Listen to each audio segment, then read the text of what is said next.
In this video, I'll guide you through how to post a job on Indeed. Whether you're hiring for the first time or just need a refresher, we'll go step by step so you can get your role in front of the right candidates quickly and confidently. Let's start from the main Indeed homepage. Once you're there and signed into your employer account, look toward the top of the page. You'll see an option that says Post a Job. Go ahead and click that. This is your entry point into creating a brand new job listing. If you don't see it right away, make sure you're on the employer or hiring side of the site, not the job seeker side.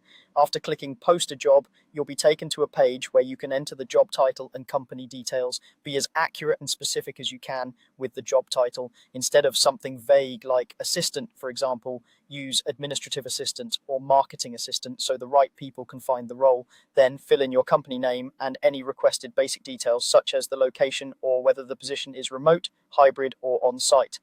If your company has multiple branches or offices, choose the location that best matches where the job will actually be based. This helps candidates understand where they'll be working and improves the relevance of the applications you receive. Take a moment to double check spelling and capitalization for your company name, since this will be visible on your public job posting. Once the title and company information are set, you'll move on to adding the job description, salary, and requirements. This is the heart of your job post. Start with a clear overview of the role, what the person will be doing day to day, who they'll report to, and how their work contributes to the team or organization. Then break down the main responsibilities in a logical order, from the most important tasks to the more routine ones. Even though you're not literally using bullet points in the script, it's helpful to write them that way in the actual posting so candidates can scan quickly. Next, include the salary or pay range if possible.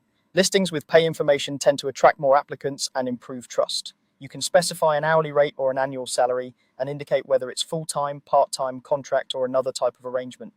Be realistic and competitive for your industry and location. For requirements, separate what's truly required from what's simply nice to have. Required items might include specific certifications, years of experience, or technical skills. Preferred qualifications could be extra skills or experience that would be helpful but not absolutely necessary. Clear requirements help candidates decide if they're a good fit before applying. After you've filled in all of this information, it's time to review and publish the listing. On the review page, read through everything slowly, just as a candidate would. Check for typos, make sure the job title is accurate, confirm the salary details, and verify that the description and requirements make sense and don't contradict each other. Pay attention to things like the work location and job type so there's no confusion. If everything looks correct, you can go ahead and publish the job. Once it's live, your listing will start appearing in search results for job seekers on Indeed, and you'll be able to receive and review applications through your employer dashboard. From there, you can manage candidates, respond to promising applicants, and update the posting if you need to adjust any details. That's all it takes to post a job. On Indeed, click Post a Job, enter your job title and company information, add a clear description with salary and requirements, then review and publish.